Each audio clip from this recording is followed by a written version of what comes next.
And welcome back to Channel Zero TV with John and John. I'm John. And I'm John.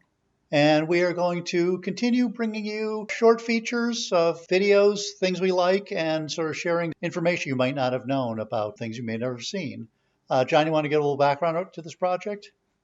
Well, like the rest of you, Channel Zero is sheltering in place up here in the suburbs of Boston. Today we're screening Sally Sargent, which is an unproduced pilot to a Saturday morning TV series about a teenage secret agent named Sally Sargent and all of her adventures. You're going to see some things that are familiar, and you're going to see some very odd things as well. We'll be back right after this episode. It's about a 9-minute pilot, and give you a little background information on where it came from. Code name G16. Special assignment, secret government agent in the fight against organized crime. True identity, adopted daughter of a distinguished United States Senator. Real name, Sally Sargent.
Coming now with that Sally Sargent. Surely you wouldn't harm her, Mr. Stark. She's just a girl.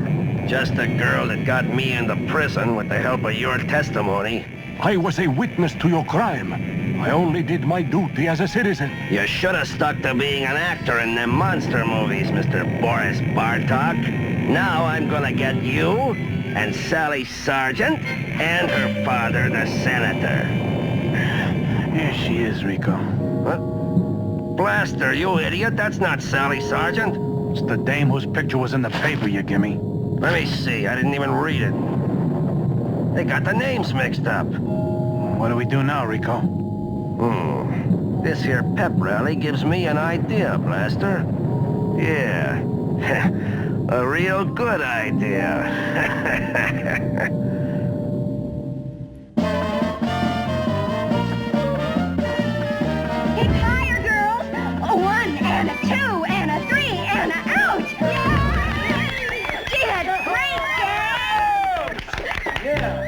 We're almost through with the float, Sally. Gee, Rick, that's groovy. Let's see. First the parade, then to the field, the bonfire ceremony. Gee, Sally, I think it's neat that your dad had come back from Washington to officiate at the rally. He's glad too, Rick. You know how he digs football. Uh-oh, Sally's got to buzz off. There goes her alarm clock again. I'm sorry, Rick. Bye. But Sally's locket alarm watch was in reality a secret radio hotline to the headquarters of the nation's security agency. This is Agent G16. Come in, please. Sally, this is Blake Jameson at headquarters. Your father is with me. Oh, hi, Mr. Jameson. Hi, Dad. Good evening, dear. We're calling to warn you that Rico Stark is back in the country and maybe in the Doverport area. That's right, Sally. We don't know what he's up to, but he might just attempt to get even with Boris Bartok, or your father. Or maybe even you, Sally. Oh, I see what you mean. Okay, I'll be on the lookout and report back. And I'll see you tonight, Dad. Right, Sally. Kilo will pick me up in the security agency plane. Over and out. This is G16 clear.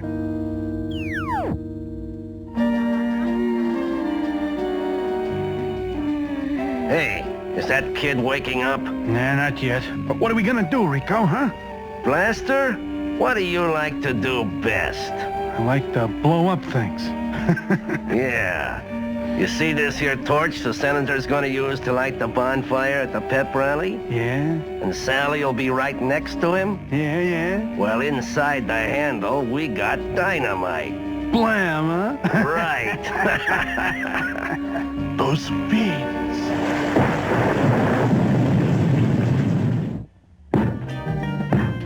There. That does it. Now, if we can get Mr. Bartok to make like a monster, boy, we'll have a real great float. Mr. Rick.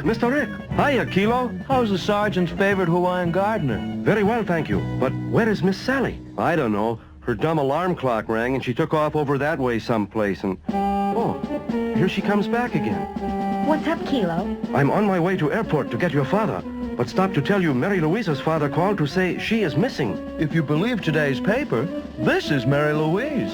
It's Sally who isn't here. That sounds bad, Kilo. Headquarters advised me that Rico Stark is in town. And with the mix-up in the paper, oh, that could mean trouble for Mary Louise. You want help, G16? No, Kilo. I think I can handle it myself. And I'd better start at Boris Bartok's house.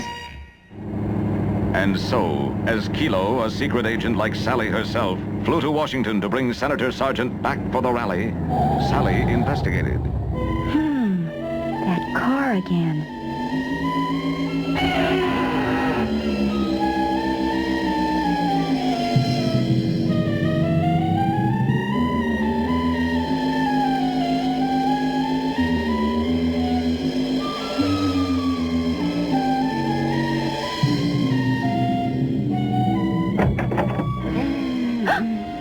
For pity's sake, Stark, help the poor child. I'll help her. And you.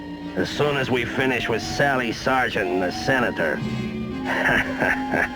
2 nice sticks of dynamite in here. And in that crowd, we'll be sure he gets this torch. Dynamite? Oh, and we got another little visitor here.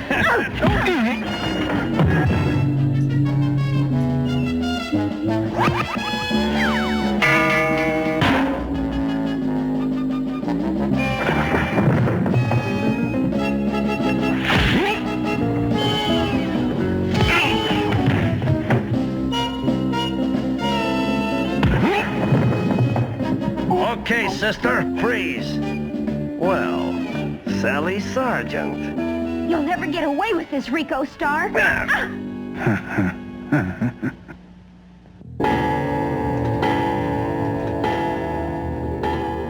They made me a prisoner in my own house. And you know the rest.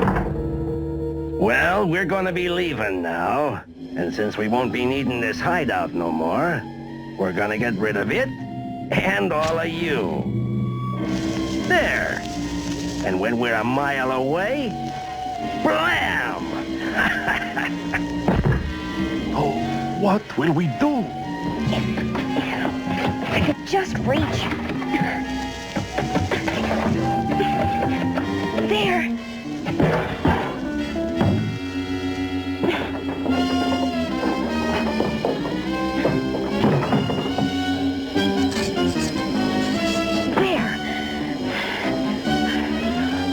Stop them. You help poor Mary Louise.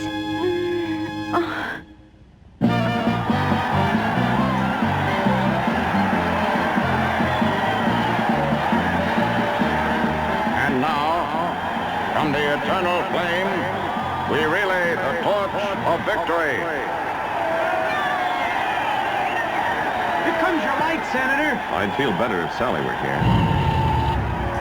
Stop! Stop! Don't use that torch, Dad! Senator, sir, something is wrong. Quick, blaster, light it anyhow and give it to him. Dad, the torch! Don't let him light it! It's dynamite! Dynamite? Those men. Come on, blaster. Let's get him, Kilo!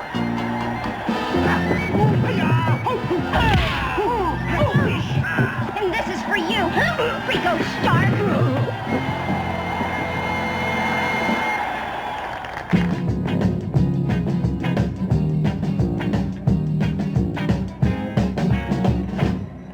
It's certainly nice of you gentlemen to be our chaperones. It is an honor.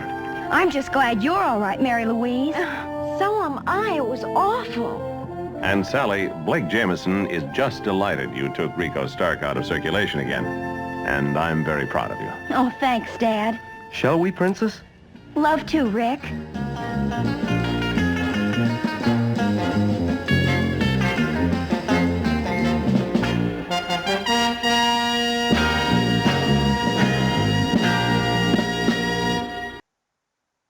Okay, so sorry about that. John and I were just replicating the dance step you just saw in our separate homes. Yeah, those kids with their clog dancing. So, John, tell us a little bit about what we just watched.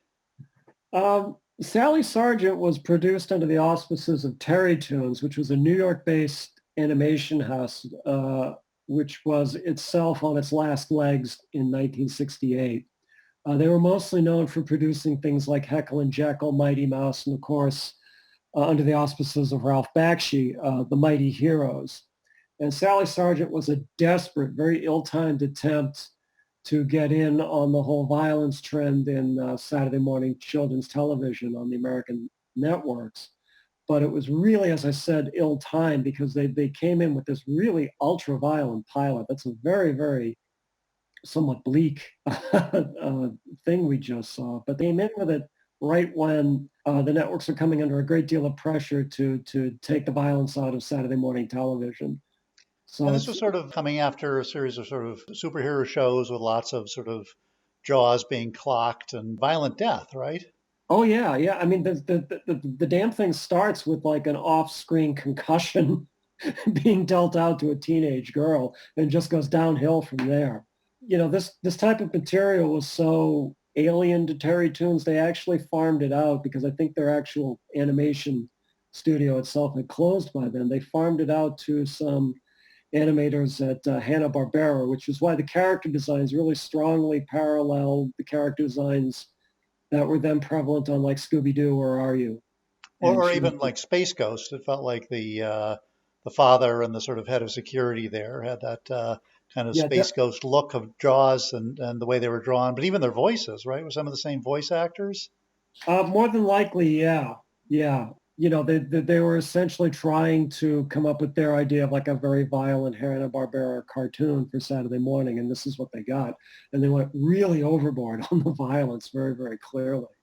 By today's standards, this is not quite so hyper violent, but at the time, this was sort of considered something that homecoming queens just don't do. Right. Homecoming queens do not, you know, kick people in the head or stuff like that. And I do like the sort of nod to diversity with the Asian friend there without losing the pidgin English. Right, yeah, no, sort of pie face from Green Lantern. Now, this is also part of a kind of era of spy everything, right? Sort of James Bond. One was Joe 90, which for listeners, that was a marionette show by the guys who did the Thunderbirds. In this case, it wasn't a teenage girl, it was a 9-year-old child who was the spy hero. Was that around the same era? That would be 1969, if I'm not mistaken. So really, pretty much the same era. But you know, British television wasn't under the same pressure that American television was in terms of the violent content. Oh, yeah, and Joe 90 had a serious body count. Well, this one has a certain amount of charm to it. I mean, the whole kind of secret identity motif with the giant buzzer around her neck and Right. everybody Right. talking to her as a spy in front of civilians. It probably would have worked some of those details out once Don't they got forget the past clog the pilot. dancing. Don't forget the clog dancing. That's the key deliverable here. Anyway, we'll hope you enjoyed that. That was that 1968 pilot for the cartoon Sally Sargent, not picked up because of ill timing. But join us again next time when we'll bring you another bit of Obscuriana and some commentary about it. This is John. And John. And we'd like to say thanks for joining Channel Zero TV.